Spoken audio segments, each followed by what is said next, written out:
Muy buenas tardes a todos, bienvenidos a esta 27ª entrega de Lágrimas en la lluvia, el programa que aspira a marcar la diferencia en complicidad con un público diferente.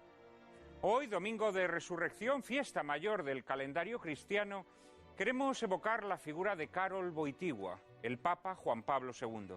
Será este programa el primero de un díptico que completaremos el domingo próximo, coincidiendo con su beatificación, cuando nos detendremos a analizar más específicamente su papado. Pero no podemos entender cabalmente la estatura espiritual de Juan Pablo II sin volver la mirada hacia sus vicisitudes personales.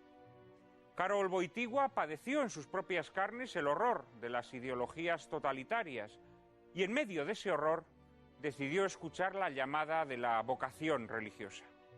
Siendo aún muy joven, sufrió la ocupación de su patria por el nazismo, que se preocuparía muy especialmente de combatir el ascendiente de la Iglesia Católica Polaca, depositaria de la cultura e identidad nacionales. Y después, a la conclusión de la Segunda Guerra Mundial, el comunismo, otra burocracia de la muerte acaso aún más atroz, oprimirá a Polonia, esta vez durante varias décadas, instaurando una represión que la Iglesia sufrirá con especial ensañamiento.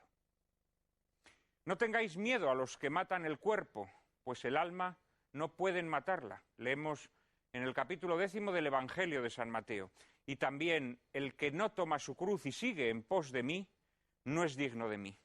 El que halla su vida la perderá, y el que la perdiere por amor a mí, la hallará.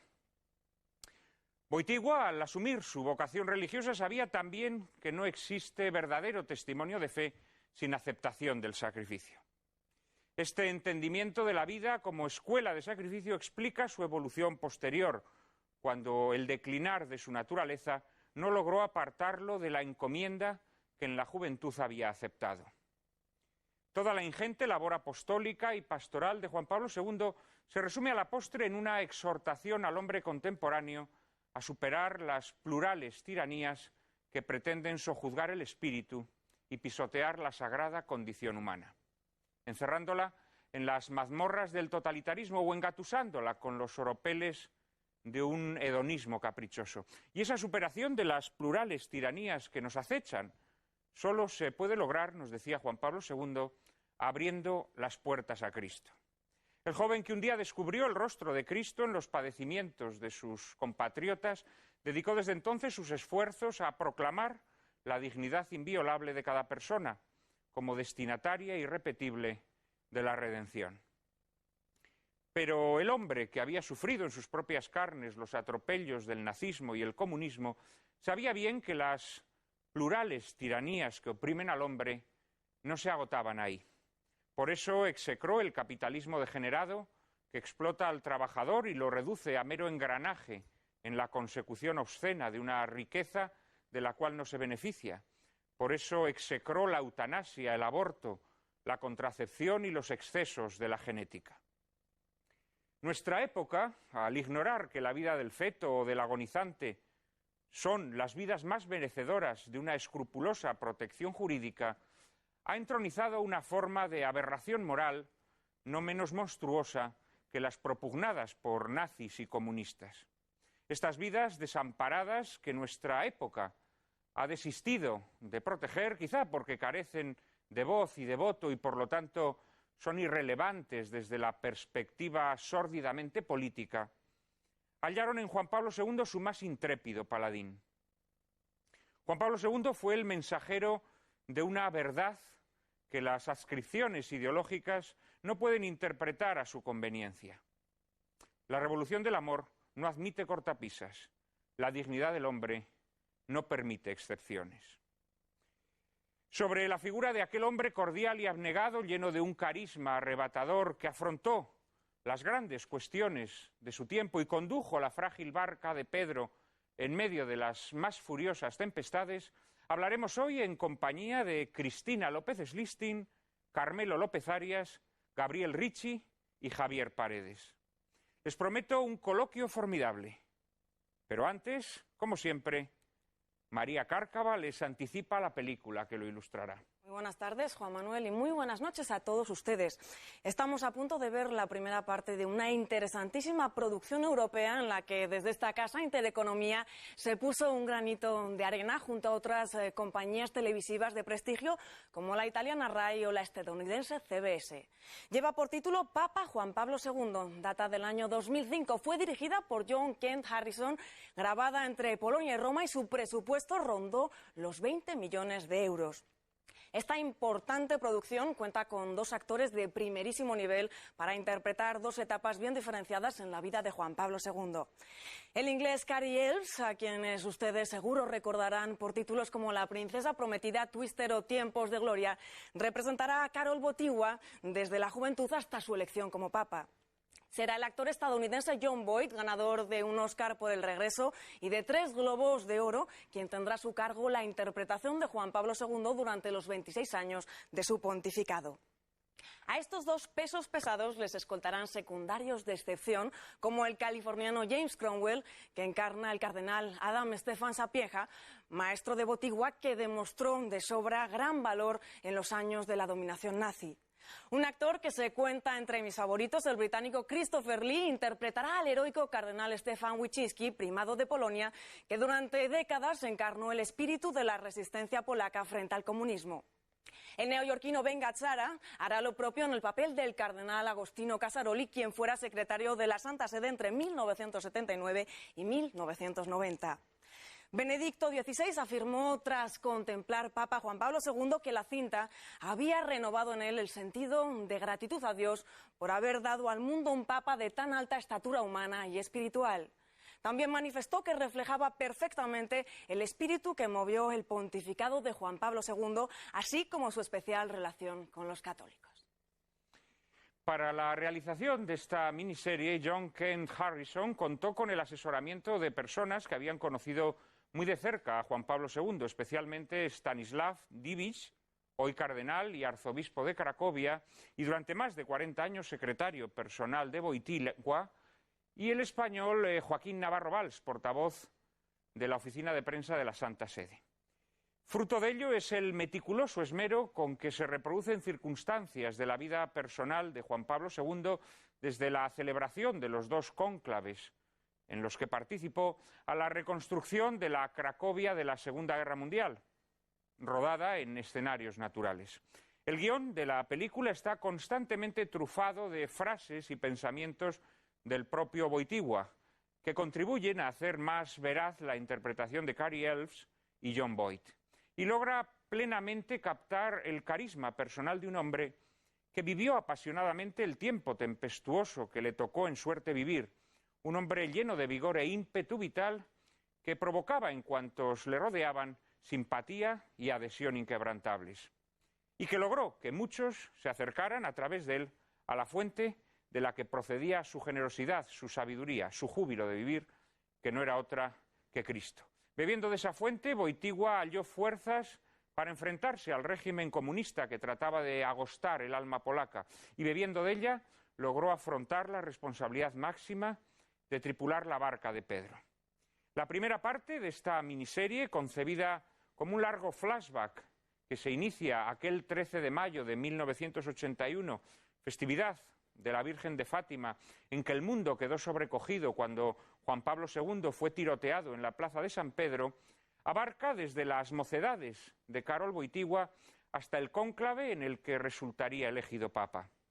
No me resta sino convocar a los espectadores de Lágrimas en la lluvia para el próximo domingo, fecha en la que emitiremos la segunda parte de esta miniserie.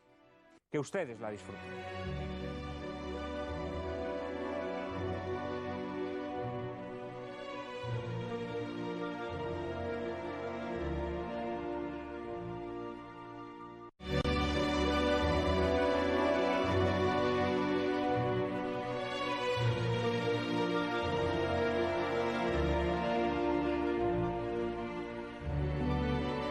Veíamos al final de esta primera parte de la miniserie las tribulaciones de Karol Wojtyła en los momentos previos a su elección. Seguramente él hubiese preferido rehuir la responsabilidad que se arrojaba sobre sus espaldas, pero sabía bien que su compromiso le obligaba a aceptarla, aunque en Roma le aguardasen el Calvario y la cruz. Nosotros, mucho más modestamente, también tenemos un compromiso con nuestros espectadores.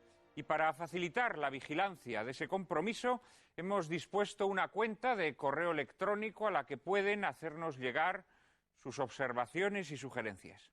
¿Hemos recibido muchos correos esta semana, Cárcava? Pues muchos, como cada semana, Juan Manuel.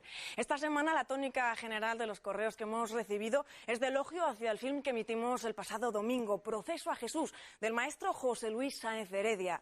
Tenemos más felicitaciones que sugerencias. Por ejemplo, Luis Javier Muñoz Codorniu nos dice que es un gran aficionado al cine y que recuerda haber visto la película en VHS cuando era jovencito y que en aquel momento pues no supo apreciarla. Ahora que sigue siendo joven, pero un poquito menos porque ya tiene 65 años, la ha saboreado escena a escena.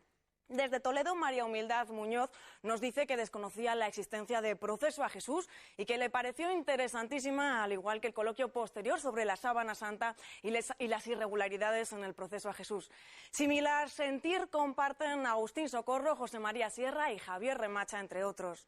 Propone Luis María García desde Valencia que dediquemos una edición de Nuestras lágrimas al sistema penal y Rocío Sánchez desde Sevilla aguarda expectante el programa de hoy sobre la vida y figura de Juan Pablo II.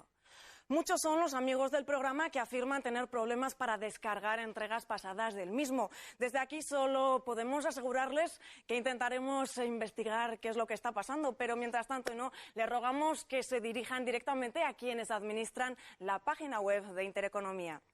Sepan que pueden y deben ayudarnos a mejorar enviando sus opiniones y sugerencias a la siguiente dirección de correo electrónico: lágrimas@intereconomia.tv. Repetimos, lágrimas@intereconomia.tv.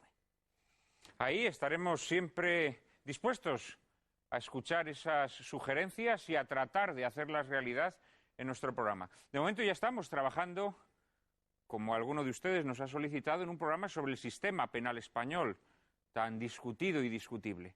Esperamos en las próximas semanas poder hacer un programa dedicado a tan espinoso asunto. Antes, como ustedes saben, habrá una segunda parte de este díptico dedicado a Juan Pablo II, una segunda parte que dedicaremos específicamente a conversar y a discutir, a debatir, en definitiva, sobre su pontificado. Un programa al que asistirán reputados teólogos como Pablo Cervera, como Juan José Pérez Soba, como el jesuita Alfredo Verdoy y también un habitual de este programa como es don Miguel Ayuso. Además, a todas las personas a quienes les guste esta miniserie de Juan Pablo II, producida por Intereconomía, quiero anunciarles que el próximo día 28 el diario La Gaceta la repartirá entre sus lectores. Así que ya lo saben, quienes deseen conservarla, no se conformen únicamente con verla aquí en Lágrimas en la Lluvia, ya saben que el día 28 La Gaceta en todos los kioscos la repartirá. Hoy vamos a hablar, como les anticipábamos, sobre la figura de Juan Pablo II y para ello contamos, como siempre, con un cuarteto de excepción. Está con nosotros un buen amigo y gran maestro, don Javier Paredes. Muy buenas tardes, Javier. Buenas tardes, Juan Manuel. Que es catedrático de Historia Contemporánea en la Universidad de Alcalá, director de la Historia Contemporánea de España y de la Historia Contemporánea Universal, publicadas por la editorial Ariel, para la que además ha dirigido esta obra enciclopédica que tengo entre mis manos, Diccionario de Papas y Concilios. En este diccionario ha escrito, Javier, por cierto, las biografías de los papas de los siglos XIX y XX, entre otros, naturalmente, Juan Pablo II. En la actualidad, Javier Paredes dirige la editorial Homo Legens, compagina su tarea universitaria con colaboraciones en medios de comunicación, entre los que cabe destacar Radio Intereconomía y el semanario Alba. También está con nosotros don Gabriel Ricci, sacerdote de la Archidiócesis de Madrid y doctor en Teología por la Pontificia Universidad Lateranense de Roma. Desde 1995 a 2002 fue secretario del rector de dicha universidad, Monseñor Angelo Scola, a quien acompañará cuando sea nombrado patriarca de Venecia hasta enero de 2008. Además, ha ejercido labores pastorales en la parroquia de Santa María la Blanca de Madrid. En la actualidad es profesor numerario de Eclesiología en la Facultad de Teología San Dámaso de Madrid.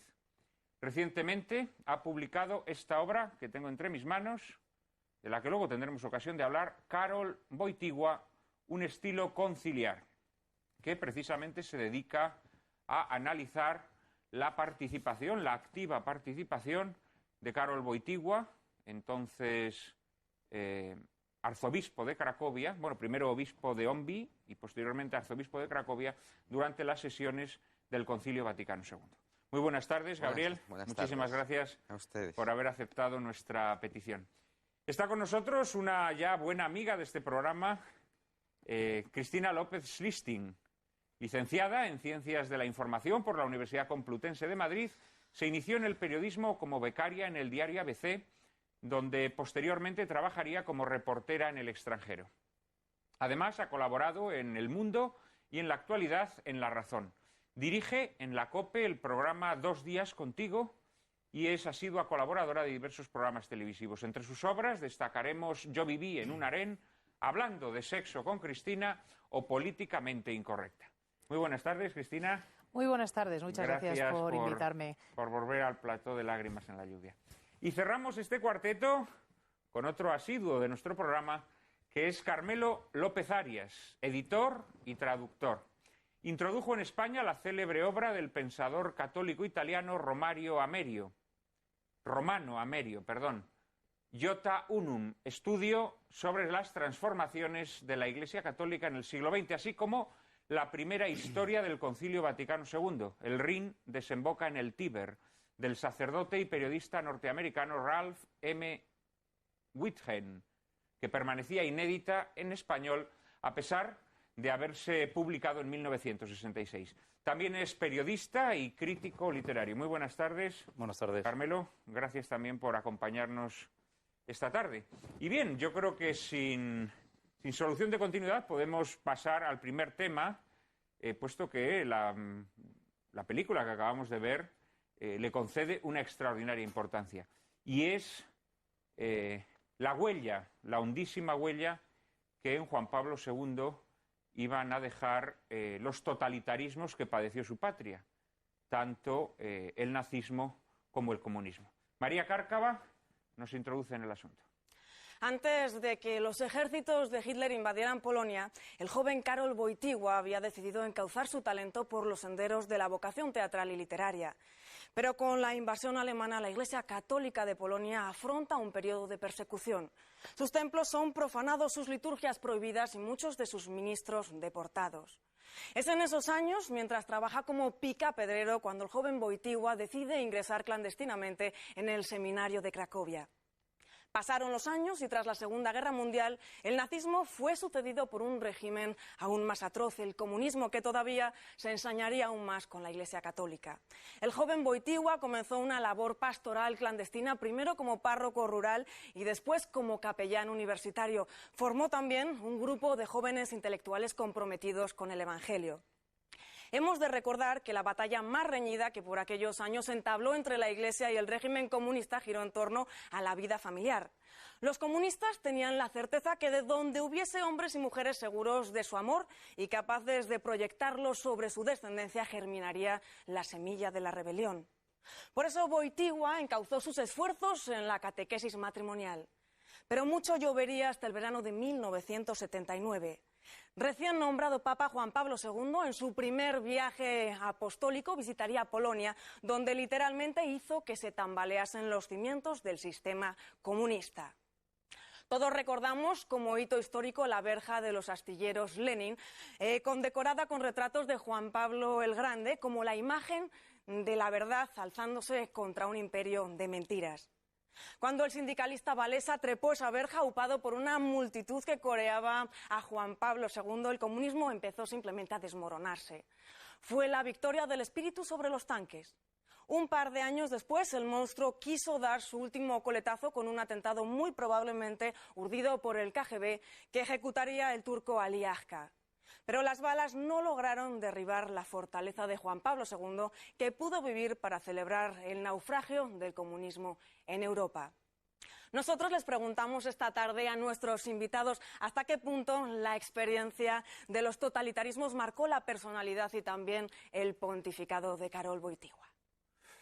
Bueno, esa pregunta que lanza María se la reboto a Javier Paredes, que como historiador seguramente tendrá mucho que decir sobre esta particular influencia, o huella, mejor dicho, que los totalitarismos dejan en el pensamiento de Wojtyła, ¿no? Sí.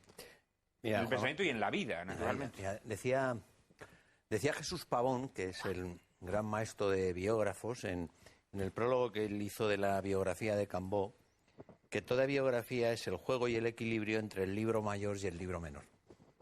El libro menor, en este caso, es un personaje como Juan Pablo II, al que yo en ese libro que tú has presentado y que aviso a los espectadores que no lo busquen porque está agotado desde hace años. O sea, está agotado el libro. Está agotado desde hace años, no hay manera de encontrarlo. No sé si se reeditará en los próximos meses, pero vamos, hoy por hoy no. Bueno, pues el libro... Bueno, está iberlibro.com, donde se pueden conseguir libros usados o libros...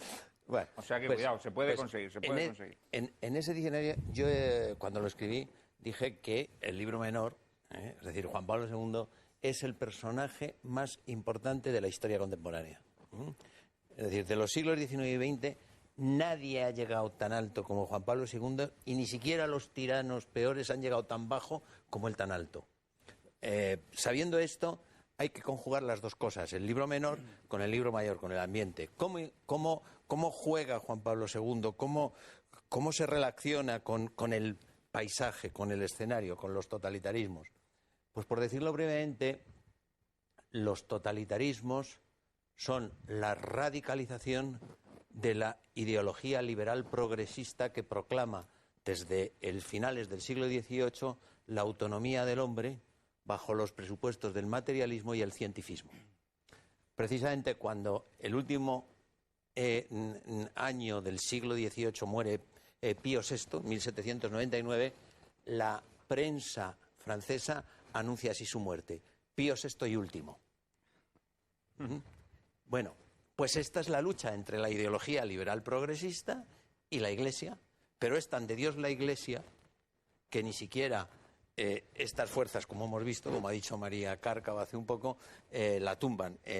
Pero bueno, esta es la escena a la que vamos a asistir. El intento de unos de acabar con la Iglesia y el intento de otros de ser fieles al mensaje de Jesucristo. Cristina. La verdad es que para mí este ha sido un programa entrañable. Yo tengo que decir que constituye siempre un esfuerzo multiplicar las actividades en televisión, pero yo tengo que agradecer a Intereconomía su participación en la ejecución de esta película, porque realmente te hace recuperar unas páginas de la historia y de la biografía de Juan Pablo II absolutamente trepidantes y que te encandilan el corazón, ¿no? Te das cuenta realmente que toda una generación de gente, particularmente la mía, los que nacimos en el 65, somos los jóvenes de Juan Pablo II, nos hemos criado a su ritmo. No solo los del 65, Cristina. Bueno, pero mi gente, o sea, quiero decir, la gente que ha nacido en esos años, quiero decir, inmediatamente antes o años posteriores, realmente ha vivido la vida al pulso que él marcó y ha aprendido montones de cosas con él, ¿no? Y le debemos, entre otras cosas, la certeza de la fe. Era una cosa increíble, ¿no? Y en la circunstancia mía peculiar, yo estuve en el año 85, recién, digamos, desembarcada en el catolicismo ya más real en mi vida, con una parroquia de Madrid en la peregrinación de Czestochowa, con el padre Gabriel Ricci, porque nos conocimos entonces. Tenía yo 20 o 21 años, él era más joven que yo, y lo primero que me llamó la atención es que un tipo tan inteligente, tan divertido, estuviese en el seminario como él, ¿no? Muchas cosas me llamaron la atención de la Iglesia Católica, pero nosotros tuvimos la oportunidad de ver cómo se derrumbaba el régimen soviético delante de nuestros ojos, porque la pregunta frente a las checas, frente al KGB, frente a la presión política y militar, era cómo quitarse el miedo de encima. Y nosotros vimos, saliendo a pie desde Varsovia y andando hasta Czestochowa, cómo los obreros de los hartos hornos, los mismos que salen en la película, película, con la cara tiznada de negro, yo conservo las fotografías, paraban las jornadas laborales, independientemente de lo que dijesen sus jefes de staff o lo que dijese el partido, salían a la calle, hacían el signo de solidarnos y nos daban pequeños papeles para que llevásemos nuestras peticiones a la Virgen. Ellos eran conscientes de que había una fuerza más poderosa que el régimen comunista y fue la fe de Juan Pablo II, la certeza de que Dios estaba presente en la historia, la que los movió. O sea que nosotros hemos sido testigos de cómo el régimen comunista durante meses antes a la peregrinación de Czestochowa, que se producía todos los años, cortaba el suministro de zapatillas de deporte en las tiendas para evitar que la gente saliese andando y las mujeres iban con tacones y calcetines llevando carritos de niños durante 12, 9, 10 días peregrinando a Czestochowa. O sea, ni toda la fuerza del régimen podía evitar que el pueblo se echase en la calle a abrazar a su Virgen, ¿no? Y allí se vio cómo efectivamente ocurría lo que poco después ocurriría, ¿no? Que Polonia sería la punta de lanza de una serie de naipes que fueron cayendo y que tuve yo la suerte de seguir en el diario ABC, porque fui reportera en los países del Este, asistí a la caída del muro en el año 89, vi el final de la dictadura en Hungría, en Checoslovaquia, en Bulgaria, en Albania, en Polonia, etcétera, ¿no? Sí, lo que pasa es que ese proceso, digamos que tú nos has narrado sus postrimerías, ¿no? El derrumbamiento, sin embargo, tiene una trastienda, ¿no? Una trastienda que Juan Pablo II recorre, pues casi podríamos decir desde sus comienzos, ¿no? Bueno, el comunismo en Polonia, desde luego, desde sus comienzos. Carmelo, querías intervenir. Sí, indudablemente el nombramiento de Juan Pablo II como Papa es decisivo en la transformación de la mentalidad en los países comunistas y sobre todo en Polonia, porque es realmente insólito que cuando se rompe la tradición histórica de papas italianos, que llevaba pues cerca de 3 o 4 siglos en marcha, es un papa venido del Este, que además había tenido un papel destacado en el Concilio Vaticano II, que supongo que luego examinaremos, el que, digamos, toma las riendas de la Iglesia y empieza a dirigirla en un momento en el que el comunismo ya está empezando a desmoronarse. Yo no sé hasta qué punto la figura de Juan Pablo II basta ya sola para explicar la caída del comunismo. Yo más bien creo que hay otros factores, en particular la presidencia de Ronald Reagan, que es la que realmente somete al imperio soviético a una tensión que no puede mantener. Pero en cualquier caso, respecto a la que nos preguntaba María, yo creo que el gran efecto de los totalitarismos y en particular del comunismo en la figura de Juan Pablo II es el que tiene en toda una serie de pensadores de la posguerra que dan forma al llamado personalismo, al personalismo cristiano, filósofos que habían empezado a estudiar y a trabajar antes de la Segunda Guerra Mundial y que ven plasmada en la actividad del nazismo primero y del comunismo después el aborrecimiento a la idea de persona humana, que es la base de su pensamiento. Y yo creo que ese efecto secundario de la Segunda Guerra Mundial, que es el reforzamiento del personalismo cristiano, en la medida en que da a entender que independientemente de credos, independientemente de posiciones políticas, de hecho en la película que acabamos de ver se ve como la amistad de Juan Pablo II con un amigo suyo judío, incluso relaciones con protocomunistas o semicomunistas, que luego serán marginados tras la llegada de los rusos. Ese personalismo cristiano se va a traducir después en una serie de posicionamientos de Juan Pablo II en el Concilio Vaticano II. Como ese es un tema que podemos analizar después, no voy a extenderme más, pero pienso que hay una raíz. En la Segunda Guerra Mundial en el impacto de los totalitarismos hay una raíz que refuerza el personalismo de una serie de autores, Munier, Guardini, Maritain, por supuesto, Scheller, muy decisivo en la formación del pensamiento de Carlo Wojtyla, que luego va a tener una impronta decisiva en sus intervenciones en el Vaticano II y en la aplicación del concilio como Papa, ¿no? Bueno, es evidente que atribuir la caída del comunismo a Juan Pablo II no dejaría de ser una hipérbole, ¿no? Una hipérbole un poco cantamañanesca, digámoslo así, ¿no? Pero también es evidente que Juan Pablo II actúa como un fermento, sobre todo entre sus compatriotas, ¿no? Esa visita a la que aludía María Cárcava en el año 79, su primer viaje apostólico como Papa.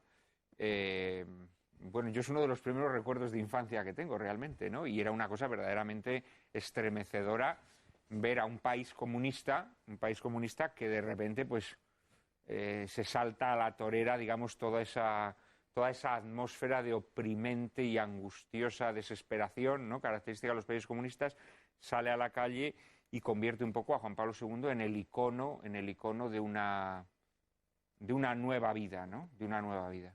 Pero fíjate, por hacer una postilla rápida, Juan Manuel, sí, porque había pedido la palabra Gabriel. En efecto, yo sí creo que el peso de Juan Pablo II fue muy definitivo, porque si piensas un momento, al comunismo no lo derribaron ejércitos, al comunismo lo derribaron personas. O sea, figuras como las de Václav Havel, como la de Wałęsa, como la de Solzhenitsyn antes, ¿no?, son clarísimas para las multitudes que después se derraman por el telón de acero. O sea, la gente se da cuenta de que el régimen no puede nada frente a la libertad de las personas.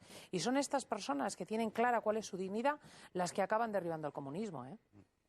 Sí, no, yo estoy de acuerdo contigo. Lo que pasa es que quiero decir que tampoco podemos caer en esa cosa de decir que Juan Pablo II fue el artífice de la caída del comunismo. Evidentemente, Juan Pablo II fue una de las fuerzas que concurren en ese momento, fuerzas de diversa índole, morales, políticas, económicas, etcétera, etcétera, que contribuyen a la caída del comunismo, ¿no? Nosotros ya hemos dedicado aquí un programa a la caída del comunismo y a lo que ha venido después, y nos hemos planteado si lo que ha venido después ha sido sustancialmente distinto a los totalitarismos, ¿no? Pero bueno, ese ha sido, como digo, el asunto de otro programa. Don Gabriel. Yo quería hacer referencia a una pregunta, y es ¿de dónde surgen estas personalidades? Porque parece que tanto Karol Wojtyła como Wałęsa u otros surgen de repente. Y sin embargo, yo creo que es importante tener presente que son fruto de una experiencia histórica, como es la experiencia del pueblo polaco, de un pueblo que no se explica sin la tradición católica, que un pueblo que ha sobrevivido como pueblo gracias a la identidad católica. Y en este sentido yo quería subrayar un antecedente, a mi modo de ver, por lo menos ideal, del viaje del 79, muchos años antes, en el año 1965, que ve como protagonistas al episcopado polaco y al episcopado alemán, Wyszynski y Wojtyła a la cabeza. Estamos en 1965, llevaba 1 año y medio de arzobispo de Cracovia, jovencísimo, todavía 45 años, y junto con el cardenal Wyszynski, que es el gran protagonista de la Iglesia polaca de aquellos años, Wojtyła propone y lleva a cabo con el episcopado polaco este gesto de reconciliación entre Alemania y Polonia, escribiendo una pastoral de reconciliación donde escriben esa frase que fue un escándalo, que decía: perdonamos y pedimos perdón. Aquello desencadenó en Polonia un escándalo tremendo y fue utilizado por el régimen comunista contra la Iglesia católica, porque pensaban que se trataba de una rendición ante los horrores nazis. Y sin embargo es la introducción en la historia de una lógica completamente diferente a la lógica de oposición a los totalitarismos. Decir perdonamos y pedimos perdón significa introducir un criterio que yo creo que a la larga ha demostrado su eficacia sociopolítica, que en aquel momento nadie consideraba. Sin duda. La verdad es que a mí lo que más me conmueve o me sorprende de Juan Pablo II, porque claro, los grandes acontecimientos históricos, como puede ser la caída del comunismo, siempre se explican, bueno, pues como procesos sociopolíticos, ¿no? O económicos, siempre utilizando grandes magnitudes, grandes nombres, etcétera, etcétera. Y realmente lo que contribuye a ir socavando los cimientos de la tiranía, pues es la actividad que desempeñaban gentes como Karol Wojtyła, ¿no? Lo hemos visto aquí, ¿no? Con esos cursos de formación de jóvenes, de matrimonios, ¿no? A quienes estás de alguna manera contribuyendo a liberar mentalmente de esa opresión, ¿no? que los asfixia. Y fue esa labor callada, esa labor clandestina, la que fue cambiando las conciencias de los polacos y de otras muchas sociedades oprimidas. Yo entiendo que, claro, no se puede decir todo de golpe, y a medida que avance el debate yo creo que iremos ajustando más. Efectivamente, lo que yo quiero decir es que el comunismo no puede ser reducido ni a Polonia ni al bloque del Este. Por poner un ejemplo, yo no soy Matusalén, pero el 80% de mis profesores en la Universidad Autónoma, estudió desde el año 69 al año 75, eran marxistas. Es decir, creían... yo me acuerdo cuando se estrenó la película de Katyn, me tocó ver el estreno al lado de... no sé si era el embajador o el segundo de Polonia, y me preguntaba que por qué en Occidente habíamos mantenido el silencio de Katyn, y digo, porque mis profesores en la universidad pensaban lo mismo que los que han apretado el gatillo contra los cráneos de sus oficiales. Por lo tanto, el comunismo no cae solo en los países del este, cae en todo el mundo y empujado por gente de todo el mundo, por decisiones. Tú hablabas de decisiones, la historia es la historia de la decisión, y no podemos olvidar, por ejemplo, que en España tenemos el mayor elenco de mártires producidos por el comunismo, y la sangre de los mártires de la República y la Guerra Civil, evidentemente, tiene que fermentar. Y si quieres, por ir, porque claro, esto es como en fútbol, ¿no? Es decir, ¿quién gana el partido? ¿El que mete el gol o gana el equipo? Es decir, evidentemente, el que marca el gol se lleva los laureles y todos le abrazan, pero gana el equipo. El portero nunca mete goles, pobrecillo mío, ¿no? Gana el equipo. Y algunos que pasan desapercibidos, como hablabas tú de decisiones pequeñas, como un sastre que se llama Tiranovsky. Es decir, Juan Pablo II no tiene ni idea de hacerse sacerdote. Él quiere hacerse... es más, se enfada una vez que va al instituto suyo, Sapella, y él hace un discurso y dice, pero qué chico más brillante, y le pregunta al párroco del pueblo, y dice, ¿no se querría venir al seminario? Y Juan Pablo II se enfada y dice, oiga, ¿por qué no me pregunta a mí? No quiero ir al seminario. Y no quiere ir al seminario. Y cuando han invadido los nazis Cracovia, él va por una parroquia y regentada por los salesianos que han sido deportados a Dachau. Y hay allí un sastre que va por la parroquia, de esas personas que hay en la parroquia que a veces le damos poco relieve, pero que delante de Dios son gigantes porque rezan y porque están muy cerca del Señor y de la Virgen. Y le dice el párroco, dice, oiga, por aquí vienen unos jóvenes, ¿por qué no les recibe usted y les abre la puerta, que vienen a reunirse cada semana? Y no solo les abre la puerta y les atiende, sino que habla con ellos cada semana, y un día le coge a Karol Wojtyła y le dice, oye, chavalito, ven para acá. Una persona que ya era entonces una figura intelectual de primera magnitud en la universidad. Pues no, un sastre, Tiranovsky, le dice, oye, ¿por qué no te metes al seminario? Y es el que, al que le hace caso, se mete al seminario, le descubre a Santa Teresa, toda la... Es decir, bueno, pues a Tiranovsky, que nadie le conoce, ese también derriba el comunismo. Nuestros mártires de la guerra derriban el comunismo. Las mujeres que van, como decías, con zapatos y calcetines, derriban el comunismo. Y los que en la Universidad Española, en los años 70, frente a la ideología dominante, decíamos que la persona es el sujeto de la historia, también derribamos el comunismo. Una medallita me quiero poner en esta caída de los cascotes. Eso ha estado muy bien, Javier. En un momento, en unos minutos, volvemos con todos ustedes.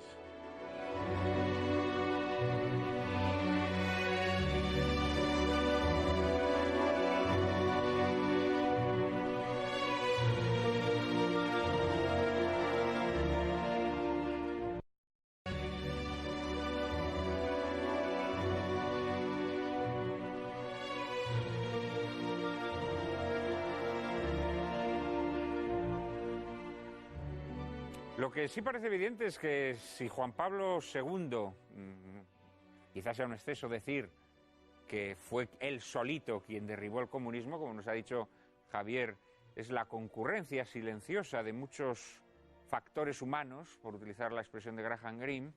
Lo que sí es evidente es que el comunismo siempre le guardó resentimiento a Juan Pablo II y siempre lo percibió como una de sus bestias negras, ¿no? Hombre, nunca se ha aclarado y probablemente nunca se aclare qué es lo que había detrás de aquel atentado que sufre el 13 de mayo de 1981, pero no parece aventurado afirmar que detrás había algún tipo de conexión con el comunismo, ¿no? Hombre, yo creo que eso ha quedado bastante claro ya, ese aspecto, ¿no? Ciertamente, la movilización de los sujetos tuvo muchas consecuencias en el final del telón de acero relativas a la fe y al cristianismo, porque recordemos, por ejemplo, en la RDA, que los movimientos de masas que se dieron fueron todos en torno a las parroquias y a los movimientos cristianos de la Alemania comunista.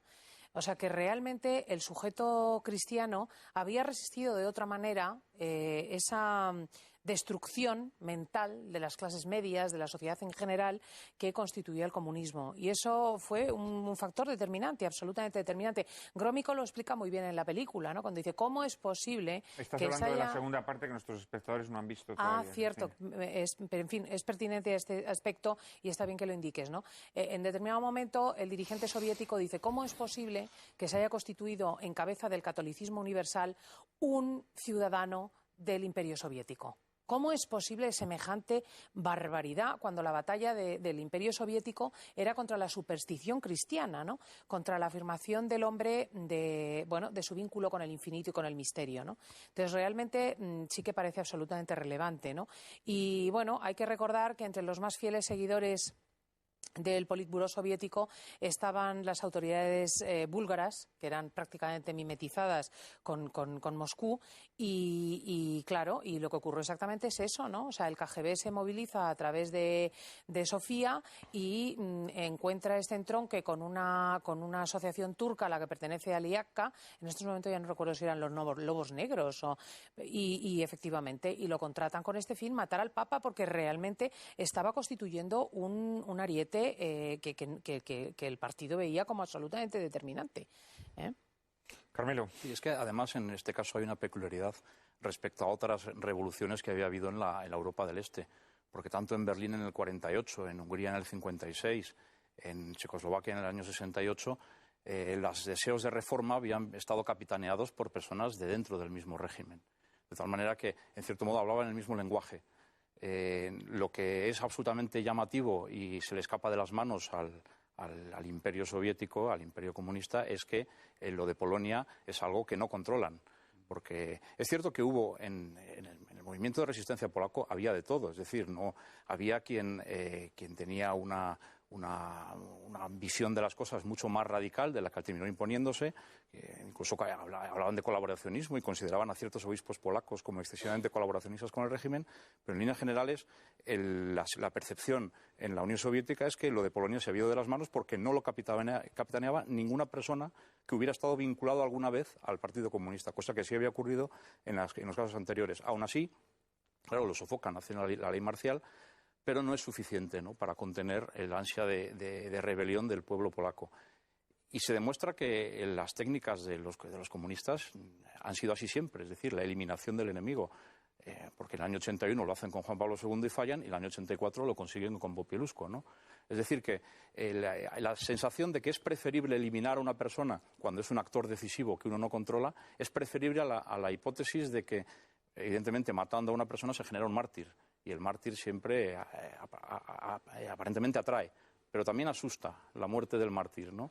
Y yo creo que los comunistas, que evidentemente no tienen ninguna visión sobrenatural, siempre se han inclinado por lo más pragmático. Es decir, vamos a eliminar el problema y luego ya nos enfrentaremos después a otro problema si ese muerto genera la semilla de cristianos típica que se ha dicho siempre, que son los mártires. Sí, por otra parte el comunismo, como era la muerte industrial, ¿no?, pues siempre decía, bueno, de momento matamos a este y luego si surgen otros de su sangre también los matamos, claro, y luego si surgen otros los matamos. Es decir, que no le planteaba excesivo problema, ¿no? Gabriel. Yo creo que hay otro factor en la personalidad y en la historia familiar de Wojtyła que permite comprender también su oposición estructural a los totalitarismos y a la división de Europa.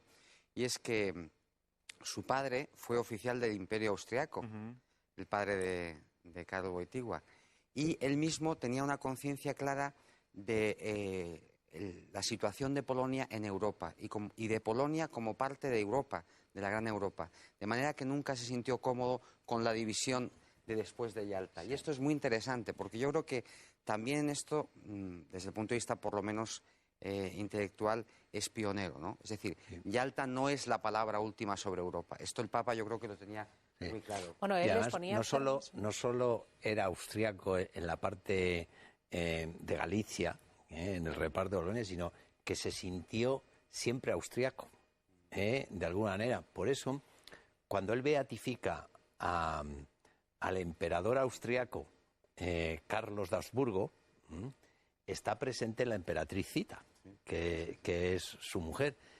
Y en la audiencia privada de la emperatriz, cuando está Zita con todos sus hijos y sus nietos, se produce un hecho realmente entrañable. Zita se arrodilla, le besa las manos, y a continuación Juan Pablo II se levanta, le coge las manos a Zita y dice: y ahora soy yo el que besa las manos de mi emperatriz. Es decir, él sabía lo que significaba Austria, sabía lo que significaba lo que decía de que Europa respire con dos pulmones. Con dos pulmones. Yo iba a decir que había ese tipo de afirmaciones que los comunistas consideraban espeluznantes, Claro, que eran los dos pulmones de Europa, o esa constante afirmación de que Europa va del Atlántico a los Urales, ¿no? Esta conciencia absoluta de la unidad de Europa en torno a la conciencia cristiana, e incluso su capacidad para entender Alemania desde ahí. Porque Entre él otras se da cosas, cuenta... Cristina, porque los comunistas nos habían cortado el pulmón occidental, porque la intelectualidad hispana hasta entonces respiraba en comunista. Bueno, y ¿Y es lo que además, cierto? en términos teológicos, incluso sería otro asunto, ¿no? Pero el imperio austrohúngaro, de alguna manera, es la última subsistencia del Sí. imperio romano, Exacto. que según todos los padres de la Iglesia es el catejon, lo que Exacto. retiene el advenimiento del anticristo, ¿no? O sea que de alguna manera a través de Austria también sobrevive el imperio romano, ¿no? Y ahí hay una personalidad extraordinaria de la que se habla poco, ¿eh? Ahora que decías tú, esas personalidades que luchan previamente, que es Minczynski, el cardenal húngaro que se escapa en la revolución del 56. Y se Personaje refugia en la impresionante, que por cierto se han publicado sus memorias. Yo leí de jovencillo, claro, en la editorial Caral, cuando era universitario, y no me hacían leer el Sobul y esas cosas, marxistas, leninistas, pues uno iba a leer las memorias de Minczynski ahí a escondidas, sin que se enterasen. Y se acaban de publicar ahora, la editorial Palabra. Es un personaje clave. Es un personaje clave. Un personaje impresionante que sufre también nazismo, comunismo y de alguna manera la incomprensión también de la Santa Sede. Y los políticos. ¿Cómo? Como cuando va, él todo su empeño es volver a Checoslovaquia y le obligan a irse al sitio más lejano, que es Austria, y sus memorias acaban así, dice: y ahora me encaminaba a mi segundo destierro. El primero era la embajada de los Estados Unidos. Y el segundo era la embajada de Austria. Acaban de la manera más tremenda. Y le hicieron en la cárcel Perrerías. Perrerías. No le eliminaron de milagro. Y la verdad es que desde esta conciencia de la Europa unida y de las raíces de Europa, él, recordemos que hizo Patronos de Europa a San Benito y San Cirilo y San San Cirilo y Metodio. San Cirilo y San Metodio junto a San Benito, justamente para unir Oriente a Occidente, ¿no? O sea, tenía una conciencia clarísima de esto. Redescubre también la Polonia centrada en el centro de Europa y la vinculación íntima entre Polonia y Alemania, que para un polaco comunista era inimaginable, puesto que la raíz de la presencia de los ejércitos soviéticos en Polonia tenía su razón de ser por la oposición al nazismo y por la invasión en su momento de los alemanes, mientras que él se da cuenta de que el nazismo es un hijo espúreo de Alemania. El nazismo es un fenómeno igualmente pagano, tan pagano como el comunismo, en batalla contra el catolicismo, de tal modo que todos sabemos que de haber proseguido el régimen hitleriano, detrás de todos los judíos hubiesen sido eliminados no ya los muchos sacerdotes que fueron, sino todos los sacerdotes y todos los católicos. Exactamente en Polonia, 1.280 sacerdotes seculares, Claro. 838 religiosos y 200 y pico monjas. No me sé ya el dato exacto. Y recordemos que... Sí, prácticamente 3.000. Sí, si sumas... Prácticamente 3.000 sacerdotes fueron deportados, internados en campos de concentración, muchos de ellos fusilados. Recordemos que Edith von Stein la gran filósofa alemana, entró en un Carmelo en los Países Bajos y como judía es también asesinada. O sea, que es que el objetivo era la Iglesia. Y el Papa sabe, y ahí nace también su amistad con Ratzinger y su consideración de toda la raíz cristiana de Europa y de Alemania, de que estos totalitarismos tienen la misma raíz, como ha dicho Javier, y han de ser eliminados ambos, porque ambos van contra la libertad del hombre y contra su dignidad y su destino eterno. Un personaje fundamental también, en la formación espiritual de Wojtyła es un salesiano cuyo apellido ahora mismo no puedo recordar, que fue martirizado en Dachau, y que él se encarga de beatificar, además, ahora no recuerdo su nombre, pero evidentemente todo esto tuvo que dejar una huella muy honda en él, naturalmente, todos estos episodios de martirio durante la Segunda Guerra Mundial. Gabriel, ¿querías intervenir? Sí, yo quería, a propósito de la diferencia entre la cuestión con Wyszynski y Polonia, yo creo que hay otro factor que puede ser útil poner de manifiesto, y es que la Iglesia en Polonia, que mantuvo una posición muy firme respecto al régimen, no mantuvo, sin embargo, una oposición de radical confrontación utópica, diciendo aquí caiga quien caiga contra el comunismo. ¿Por qué? Porque el bien, que yo creo, el bien considerado como precioso, y en este sentido el cardenal Wyszynski es un gigante, yo creo, era el bien del pueblo cristiano. Y entonces, tener como horizonte que se construye contra el totalitarismo, es decir, que la única manera de trabajar contra el totalitarismo es construir, ¿no?, permitió, yo creo, también desde el punto de vista político, encontrar los espacios necesarios para que el pueblo cristiano pudiese vivir y seguir viviendo, ¿no? Lo cual no hubiese sido posible, a mi modo de ver, desde una confrontación meramente utópica, no, contra el régimen. Yo creo que ahí la Iglesia... ¿Atribuyes a Wyszynski ese utopismo? Bueno, digamos, así se lee en algún momento, ¿no? Así se lee, los historiadores discuten aquí. También se critica mucho la Ostpolitik y todas estas cuestiones respecto a la política internacional de la Santa Sede, pero yo creo que aquí hay un criterio último que muchas veces escapa a un esquema meramente político, que es decir, el bien de la Iglesia, la libertad de la Iglesia para que el hombre pueda vivir. Yo eso sí que lo matizo por un asunto. Vamos a ver, el problema, la diferencia que hay entre Polonia y Hungría son los famosos sacerdotes por la paz. En Polonia no hay. Es decir, la división del clero húngaro. Es decir, hay una porción del clero húngaro que son los sacerdotes y ahora que dices de colaborar, quien colabora con el régimen comunista son los sacerdotes húngaros.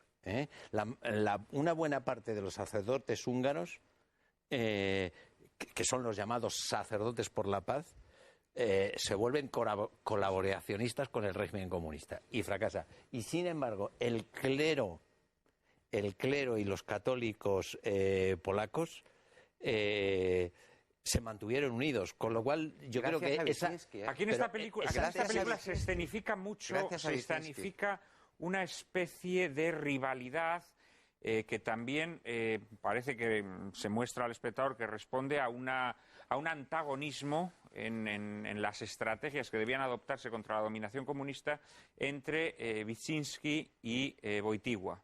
Esto yo creo que no es verdad. No es verdad. No es verdad. Es decir, desde el punto de vista de la estrategia, de la presencia de la Iglesia en Polonia, la unidad es absoluta. Y esa es la diferencia, y esa es la causa por la que, o sea, tu argumento lo volvería al revés. Precisamente la posición firme frente al comunismo es la que les hace triunfar en Polonia, y la división del clero húngaro en los llamados sacerdotes por la paz, que fueron colaboracionistas. Eso está que clarísimo. es también un fenómeno en la Iglesia ortodoxa en general. Es decir, que el colaboracionismo del clero en muchísimos países de la Unión Soviética. Por una razón que además pasa también en Occidente, que es la colaboración del clero con el marxismo. Porque lo que ocurre en los años 60 es que se piensa que el marxismo es algo que va a durar por los siglos de los siglos, y no son conscientes que las ideologías como los yogures tienen fecha de caducidad. Y como no tienen fecha de caducidad, dice, pues vamos a entendernos. Carmelo. Pero eso no lo tenía tan claro la Iglesia, al menos en la Secretaría de Estado Vaticana en los años 70.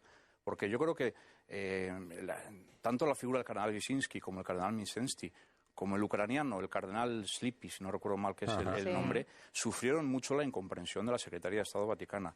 Y de hecho, yo recuerdo haber en los años 80, cuando estaba en plena efervescencia la rebelión polaca, recuerdo haber hablado, un poquito después, cuando nombran al cardenal Glenn, presidente de la Conferencia Episcopal, yo recuerdo haber hablado con católicos polacos, no tenían tan clara esa unidad. Yo creo que al cardenal Glenn no le veían como un Wyszynski II.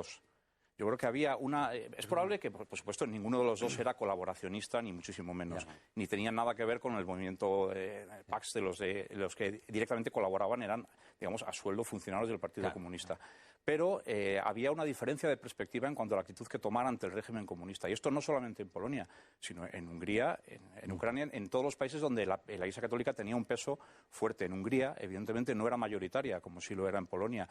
El arma que tenía el episcopado polaco, el que tuvo Wyszynski, y que empleó muy bien, fue el tener a todo el pueblo católico detrás. Claro. En ese sentido, yo obviamente no estaba en ningún momento defendiendo el colaboracionismo con los regímenes. Nadie ha tenido esa sospecha, ni Javier te ha hecho esa imputación. Pero lo que quería decir es que, por ejemplo, porque hay que ir también a las historias personales, ¿no? Wyszynski pasa 3 años de arresto en su casa, prácticamente, no en la embajada, pero fuerza su liberación gracias a la unidad de los cristianos polacos, porque era importante que el primado no saliese del país, ¿no? La duda para participar, por ejemplo, en el Concilio Vaticano II es si le dejaban volver, y a eso Wyszynski no está dispuesto a renunciar, pero precisamente porque dice, estoy bajo un régimen totalitario, es imprescindible mantener los espacios de libertad que da a la Iglesia la posibilidad de vivir, de educar, de construir. Y esto es distinto a una política simplemente de lanza en ristre y decir, aquí, aunque me metan en la embajada, no, es distinto. El bien mayor es que el pueblo cristiano pueda vivir, ¿no? Y yo creo que eso es muy inteligente, y muy pastoralmente adecuado. La biografía de Weigel, de Juan Pablo II, sí se habla de algunas fricciones entre Wojtyła y Wyszynski. Pero también se habla de la inmensa... de la hermandad que existía entre ellos y del reconocimiento que siempre Wojtyła hace de él como un gran maestro, al que le tiene casi incluso devoción, digamos, ¿no? Todos recordamos en esa visita a Polonia cómo Juan Pablo casi, digamos, se inclina ante Wyszynski, ¿no? En reconocimiento a su papel durante estos años tan duros. Son las fricciones, yo creo que... de temperamento, quizá. Son dos personalidades cristianas muy distintas, que pertenecen a dos generaciones distintas.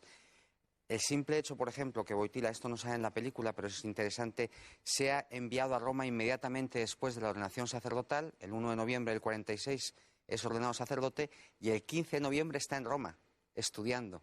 Durante los estudios de Roma visita Francia, visita Holanda, visita Bélgica, colabora con la pastoral de los emigrantes polacos en aquellos países.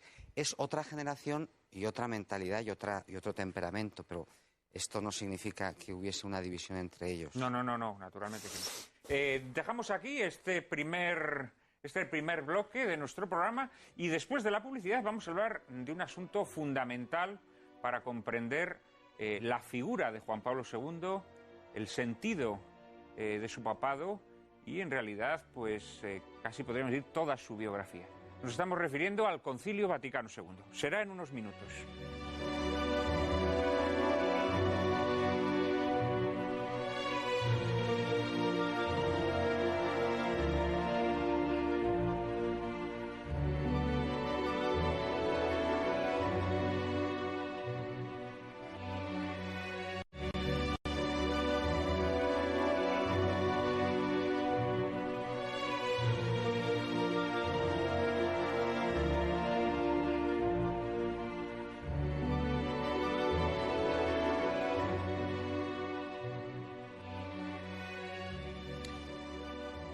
Karol Wojtyła fue uno de los padres conciliares más jóvenes y además fue indudablemente el Papa encargado de incorporar de forma ya definitiva el magisterio del Concilio Vaticano II a la Iglesia, a la vida de la Iglesia. María Cárcava nos introduce en el asunto. El Concilio Vaticano II se desarrolló en 4 sesiones.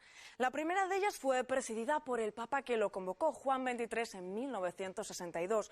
Las otras 3 fueron convocadas y presididas por su sucesor, Pablo VI, encargado de clausurarlo en 1965. En todas las sesiones estuvo presente Karol Wojtyła, primero como obispo auxiliar de Ombí y posteriormente como arzobispo de Cracovia. Hizo una aportación significativa al esquema XIII que luego cristalizaría en la Constitución Gaudium et Spes sobre la Iglesia en el mundo contemporáneo y la Constitución dogmática Lumen Gentium. El obispo Wojtyła tenía una experiencia concreta de evangelización y de la misión de la Iglesia en Europa occidental o en otros continentes, pero sobre todo del ateísmo totalitario en Polonia. Y llevó toda esa experiencia a los debates conciliares. Hoy podemos afirmar que tanto para sus partidarios como para sus detractores, el Concilio Vaticano II ha supuesto el mayor acontecimiento del siglo XX para la Iglesia católica. Con su celebración se pretendió una puesta al día de la Iglesia en un intento aperturista, dialogante y conciliatorio con el mundo moderno. El Papa Benedicto XVI resaltó que su predecesor, Juan Pablo II, acogió prácticamente en cada uno de sus documentos y más aún en sus decisiones y en su comportamiento como pontífice las instancias fundamentales del Concilio Ecuménico Vaticano II, llegando a ser un cualificado intérprete y un testigo coherente del mismo.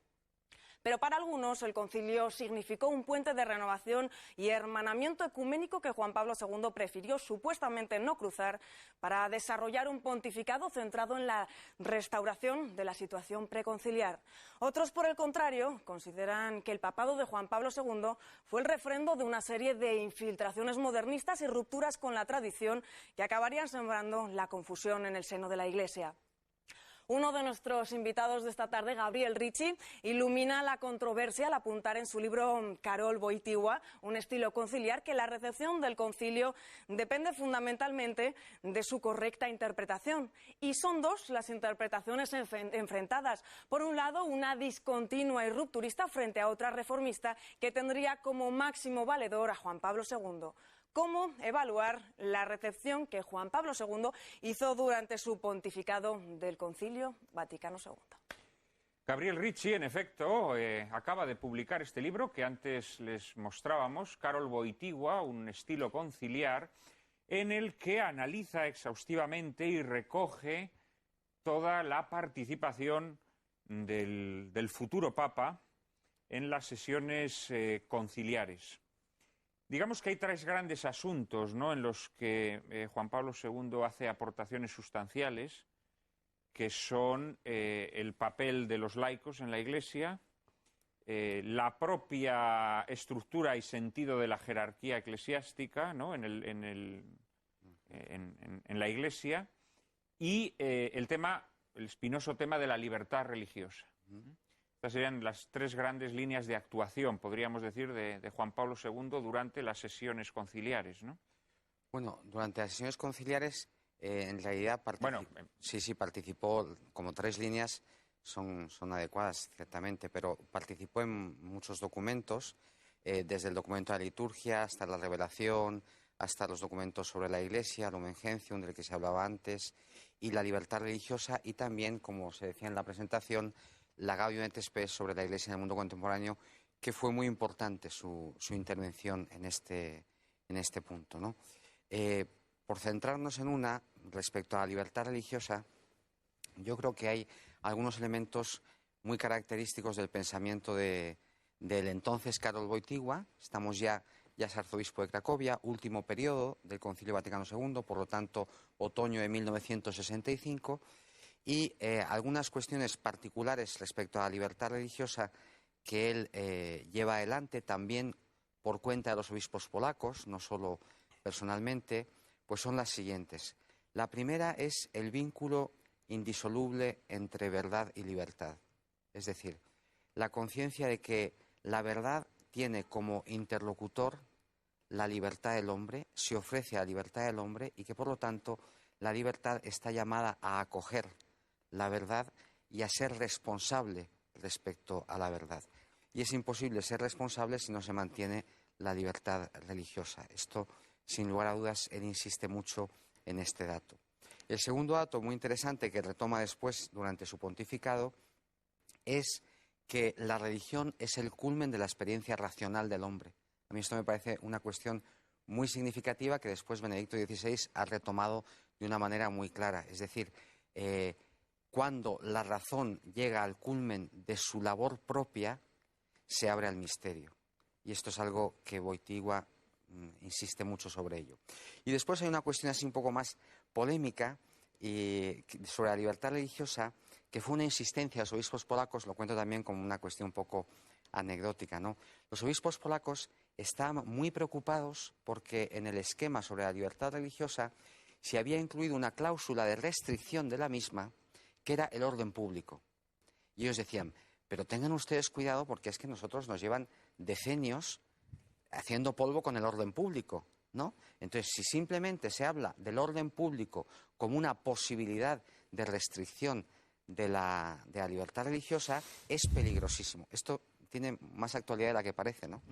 Y los obispos polacos introdujeron, además está documentado en los textos, en el volumen se puede ver, introdujeron que cada vez que se hablase del orden público, se hablase del justo orden público, o el orden público que respetase la justicia, cambiando la mentalidad, ¿no? En ese sentido. Esto es muy interesante también desde el punto de vista de Karol Wojtyła.